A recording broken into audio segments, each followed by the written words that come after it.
ha caído en la trampa de la polarización, en esta coyuntura histórica que atraviesa.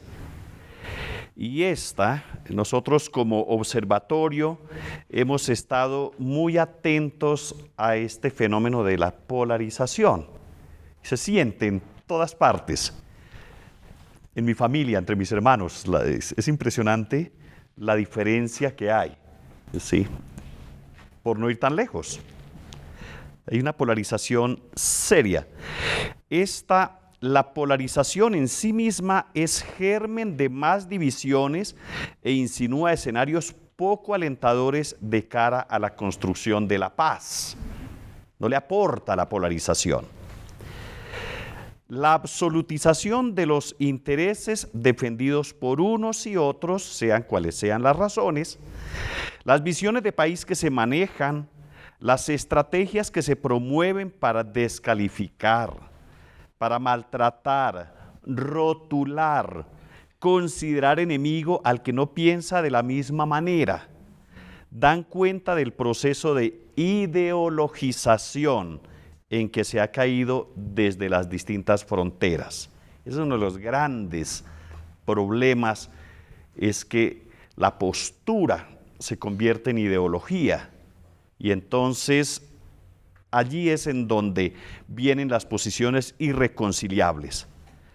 Por este proceso de ideologización, las ideas han perdido su estatus y han abandonado su riqueza generadora de encuentro, de diálogo, de acuerdos, mutan y se convierten en explicación última y suficiente de todo, y han sido colocadas las ideas como verdades absolutas e inamovibles que no admiten un cuestionamiento, una crítica, un disenso. Eso es realmente lo que constituye la ideologización.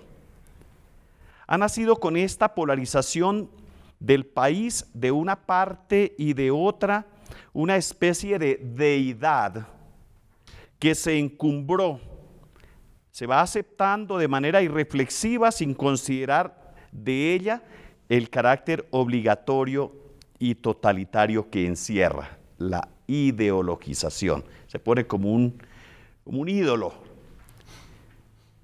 Es precisamente la constatación del estado de enfrentamiento y la evidencia de lo distanciados que se encuentran los colombianos lo que debe sacudir a la Iglesia, no para realizar nuevos pronunciamientos, que ya hay unos buenos, sino para asumir la delicada tarea del desminado del corazón de sus miembros. Todos.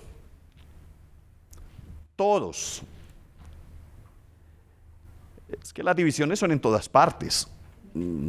Eso están en todas partes.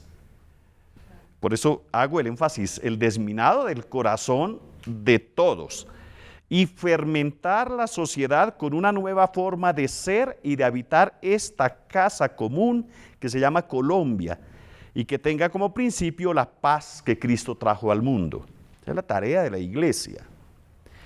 Es preciso entonces comenzar por mirar el mensaje y el actuar de Cristo en clave del reino, que lo hace paradigma de vida en comunión, de reconciliación, de encuentro, del acercamiento de Dios a la humanidad y de los hombres y mujeres entre sí. Miren, San Pablo en la carta a los Efesios afirma que Cristo puso su vida al servicio de la reconciliación de los pueblos y por eso dice Pablo de él, de Cristo, Él es nuestra paz. Él con su muerte dio muerte a la enemistad que había entre los gentiles y los judíos y derribó el muro que los separaba. Eso está en el capítulo 2 de la carta a los Efesios.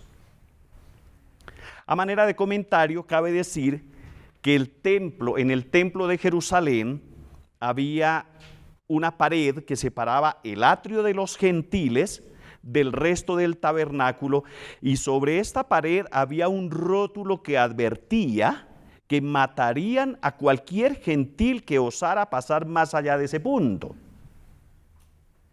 No cabía posibilidad de que el injusto, el pecador, el pagano tuviese acceso a Dios. Era impensable que la salvación se extendiera hacia ellos, hacia los extranjeros, paganos. Pablo manifiesta que Cristo derribó con su muerte esa pared y en él todos fueron hechos uno. Ese uno es la garantía de la unidad, la garantía de la comunión. Cristo no solo derribó el obstáculo del encuentro entre Dios y los gentiles, sino que puso su vida al servicio de la comunión de todos. En él todos llegan a ser uno. Pero yo quiero ir un poco más allá del evento cruz, que es a lo que se refiere Pablo. El que derribó este muro separador, el que acercó las orillas del profundo abismo abierto entre unos y otros, Cristo, no lo hizo solamente por la cruz. Toda la vida de Jesús fue un continuo acercamiento, una práctica de impensables encuentros que transgredían el muro divisorio. Y aquí es en donde me voy a centrar para hacer una mirada de la vida de Jesús realizando los impensables encuentros. Ese para mí es el punto clave. Yo pienso que ahí es en donde está para nosotros de pronto una iluminación. Jesús sí que transgredió la ley y la transgredió generando unos encuentros, aquí los llamo todo el tiempo impensables. Eran realmente, ¿cómo es que dice Ledera? Los encuentros improbables. Y voy a hacer he hecho unas opciones por algunos de esos encuentros para ver cómo Jesús dedicó su vida precisamente a encontrarse, porque era el camino del encuentro, la única manera de levantar y posicionar al hombre en el lugar que le correspondía como culmen de la creación.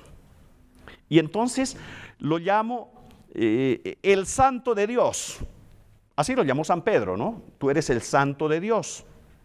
El santo de Dios no se quedó en el lugar reservado para Dios en el templo. Jesús no fue un rabino de templo ni un sacerdote de templo, sino que superando todo muro divisorio se lanzó al encuentro de aquellos que jamás tendrían acceso al amor misericordioso del Padre. Se salió del tabernáculo y se sumergió en el atrio de los gentiles. Eso fue lo que hizo Jesús. Salirse de su lugar, bajarse de su cielo y ponerse en actitud de encuentro. Ojo a la palabra encuentro, que es para mí clave. Voy a mencionar algunos encuentros de estos. Tú me dices cómo voy del tiempo. Si se me quedan unos, pues no pasa nada. Madre mía. Primero, el impensable encuentro con los publicanos y los pecadores. Esto era para un rabí, para un buen judío. Eso era impensable.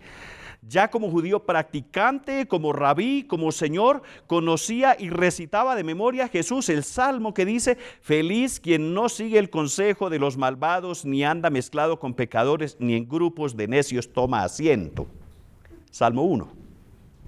Seguro que Jesús lo recitaba.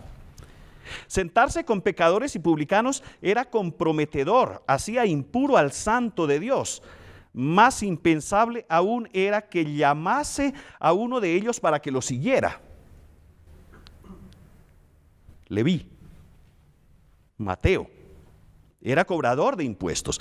Era realmente escandaloso para fariseos, escribas y maestros de la ley la posibilidad de encuentro con aquellos que encarnaban la figura del pecado, sentarse a la mesa a comer con ellos.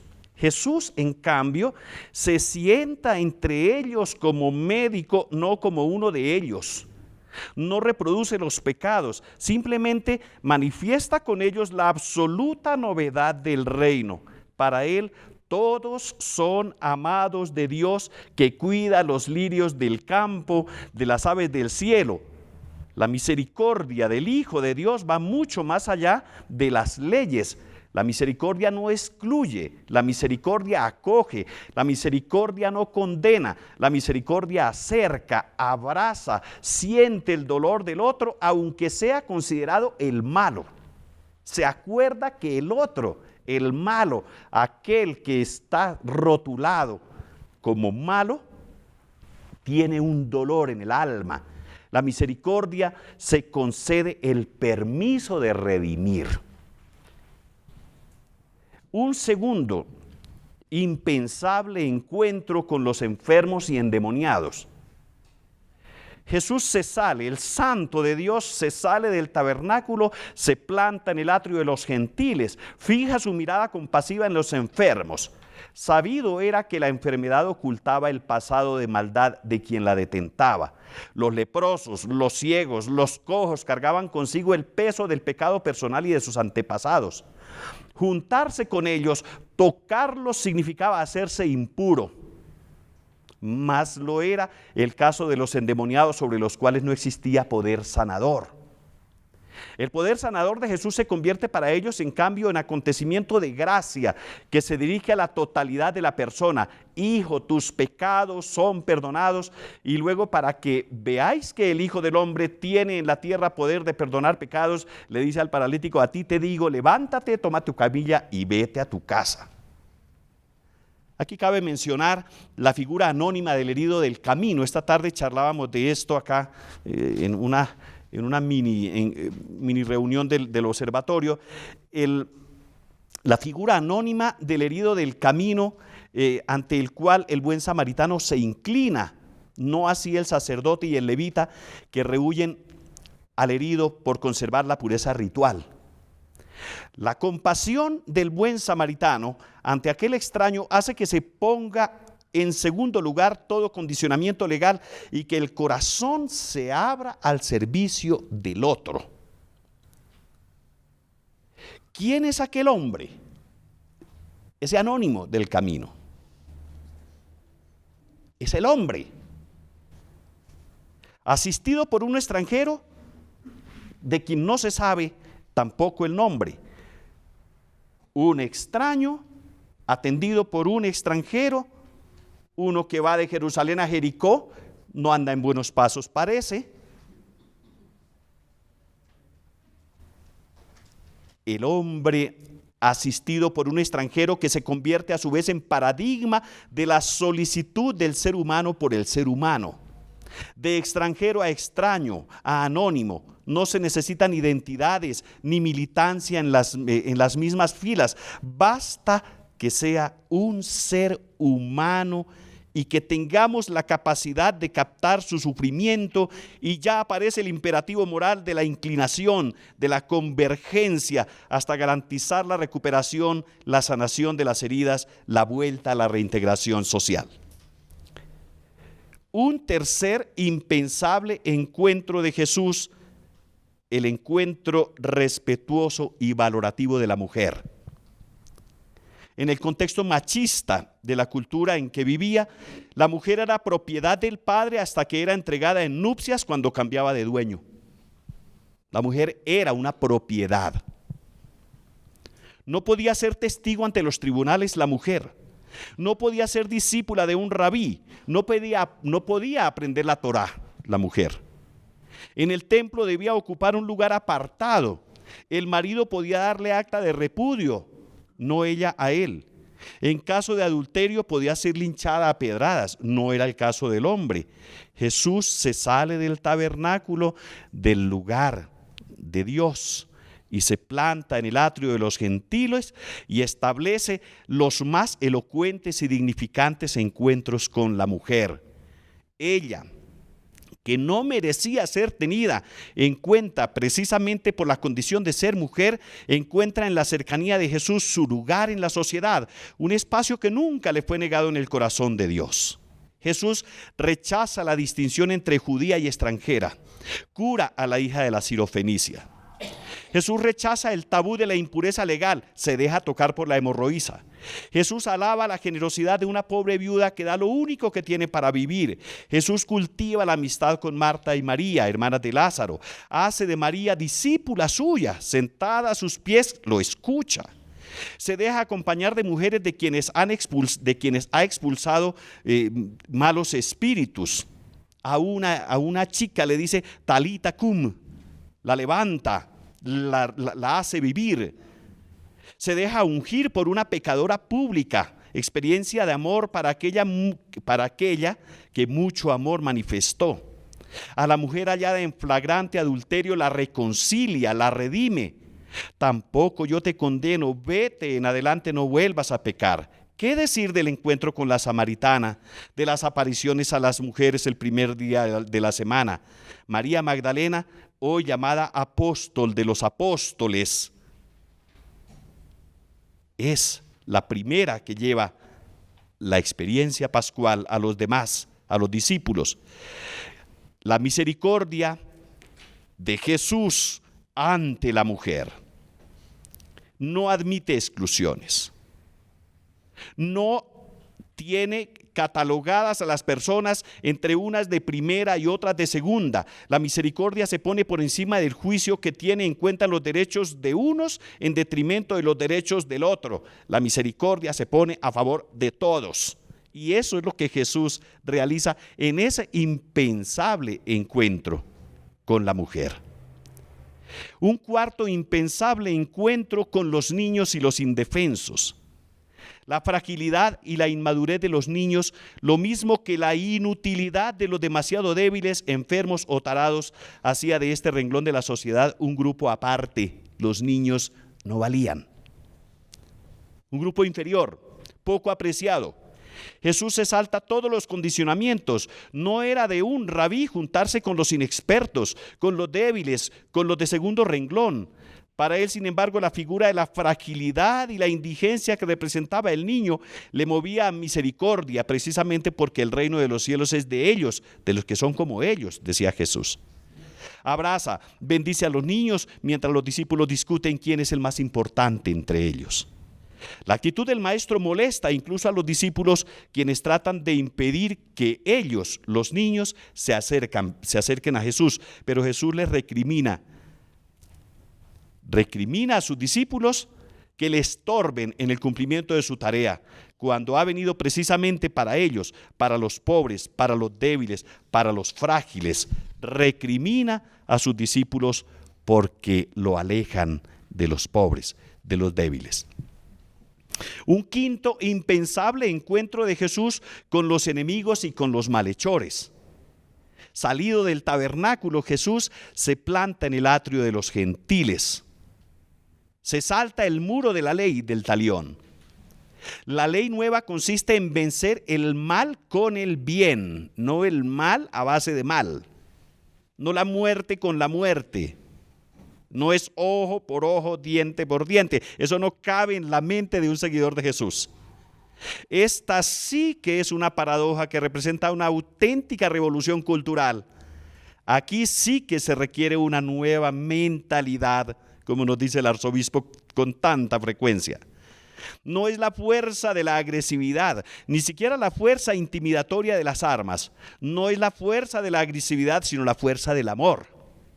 No es la venganza, sino el perdón lo que edifica la historia. La historia humana a la luz de las categorías del reino se construye perdonando hasta 70 veces 7. Perdón que es mucho más que una tolerancia resignada, que se hace acontecimiento de salvación. Hoy estarás conmigo en el paraíso. He tomado estos 5 encuentros que eran impensables en el Mesías, en la concepción del Mesías, en el Hijo de Dios. Era impensable para un buen judío todo este tipo de encuentros. Los impensables encuentros de Jesús con todos estos actores sociales e incluso con los no sujetos aquello de quienes no se conoció en los evangelios nombre, rostro ni historia, sirve para entender que el proyecto del reino no es ideologizante ni es demagogia para ser adeptos. Estos encuentros más bien nos descubren cómo la escuela de la misericordia, la escuela a la cual Jesús nos llama a matricularnos, es conditio sine qua non cuando se trata de rearmar la historia de un país que le apuesta a la paz. Dato fundamental: la misericordia. El principio compasión, misericordia del que hablamos en el último conversatorio en este sitio. El jubileo extraordinario de la misericordia. ¿Cómo estamos, mujer? Sí, bueno, me queda muy poco. El jubileo extraordinario de la misericordia, cuando buscamos un signo, testimonio capaz de concretar los frutos de este kairos, en este año, en este jubileo de la misericordia, estamos en búsqueda de un signo, testimonio que deje como el sello, la concreción de los frutos del jubileo. Me pregunto, ¿no será el encuentro misericordioso con el otro, el impensable encuentro con el otro, el impensable encuentro con el que piensa distinto, el impensable encuentro con quien difiere de mí? Estoy hablando en clave bíblica y en clave creyente.